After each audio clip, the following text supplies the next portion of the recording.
Hello everyone. तो मेरा नाम है दीपक पाठक।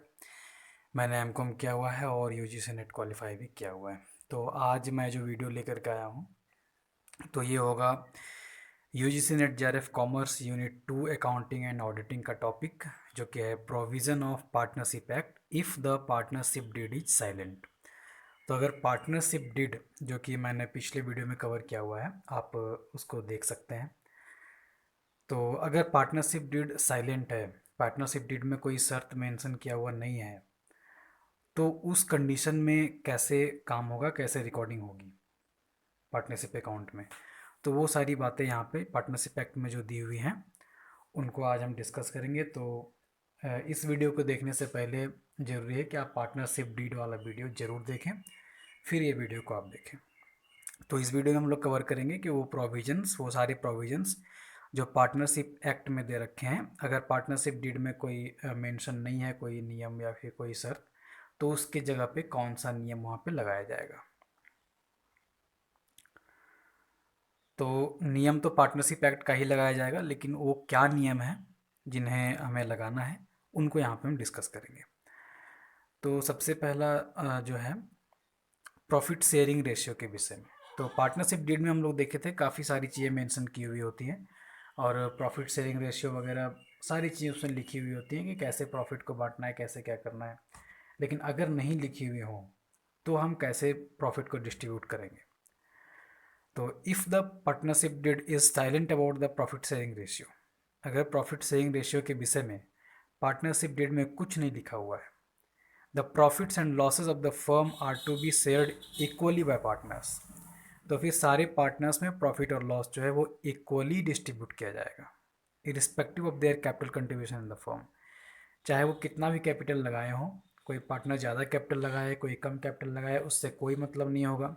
सारे पार्टनर्स में इक्वली प्रॉफिट और लॉस को डिस्ट्रीब्यूट कर देना है।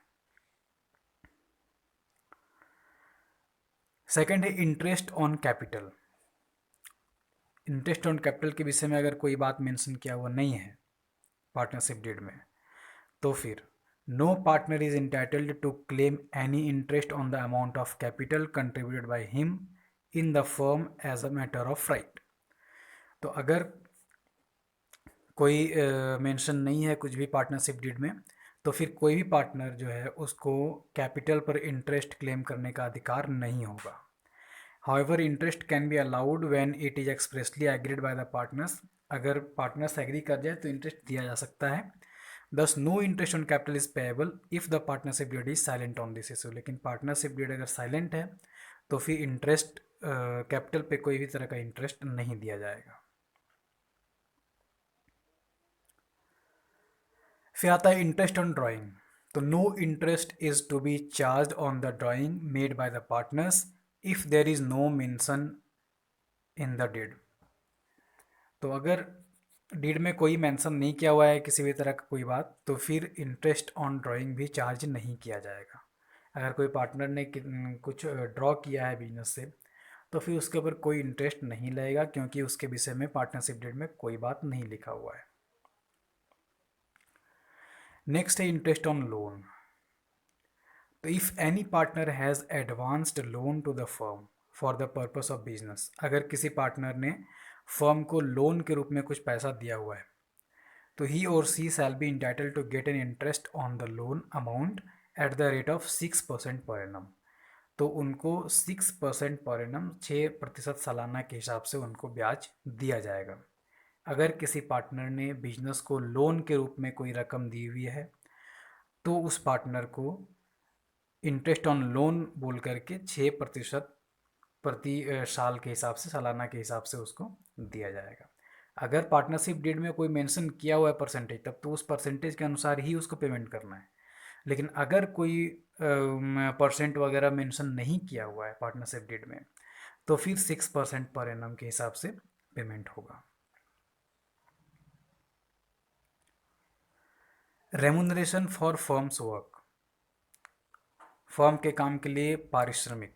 तो no partner is entitled to get salary or other remuneration for taking part in the conduct of the business of the firm unless there is a provision for the same in the partnership deed. तो यहाँ भी वही बात है कि कोई partner को salary वगैरह कुछ नहीं दिया जाएगा। जो नॉर्मल प्रॉफिट शेयरिंग रेशो में प्रॉफिट और लॉस बढ़ता है बस वही काम होगा। कोई सैलरी कमीशन वगैरह बोल करके कुछ भी नहीं दिया जाएगा जब तक कि पार्टनरशिप डीड में वो मेंशन किया हुआ नहीं हो।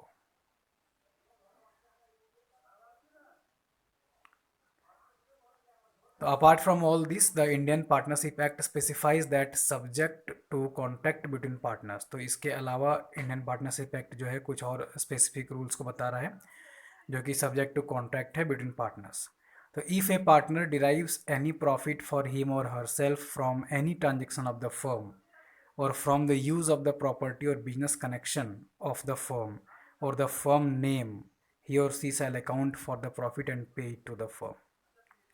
अगर कोई पार्टनर कोई प्रॉफिट डिराइव करता है, कोई प्रॉफिट कमाता है, ठीक है, फर्म के ट्रांजेक्शन से या फिर फर्म के प्रॉपर्टी को यूज़ करके या फिर उस बिजनेस के कनेक्शन से, उस फर्म के बिजनेस के कनेक्शन से, तो फिर वो प्रॉफिट उसको उस फर्म को ही दे देना पड़ेगा।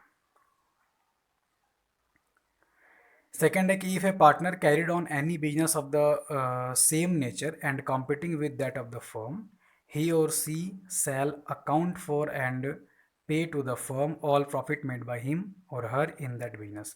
अगर कोई पार्टनर अपना बिजनेस शुरू कर देता है उसी फर्म से रिलेटेड, पार्टनरशिप फर्म में जो बिजनेस हो रहा था उसी बिजनेस से रिलेटेड अगर कोई अपना बिजनेस शुरू कर देता है और अपने ही पार्टनरशिप फर्म से अपने बिजनेस को कंपटीशन करवाने लगता है, तो वहाँ से फिर वो जो भी प्रॉफिट कमाएगा, अर्न करेगा, तो वो उसको पार्टनरशिप फर्म को ही दे देना पड़ेगा। तो ये दो अलग से शर्तें जो है, नियम जो है दी हुई हैं पार्टनरशिप एक्ट में। मतलब कोई भी पार्टनर उस अपने पार्टनरशिप फर्म के जिसमें वो पार्टनर है उसके बिजनेस से रिलेटेड कोई अलग से अर्निंग नहीं कर सकता है और उस बिजनेस से मिलता जुलता कोई बिजनेस भी नहीं चला सकता है। तो ये थी कुछ बातें, तो काफ़ी इम्पोर्टेंट है और बिल्कुल ध्यान में होना चाहिए ये सारा बात। तो thank you for watching and if you like the video then hit the like button, share with your friends and subscribe the channel.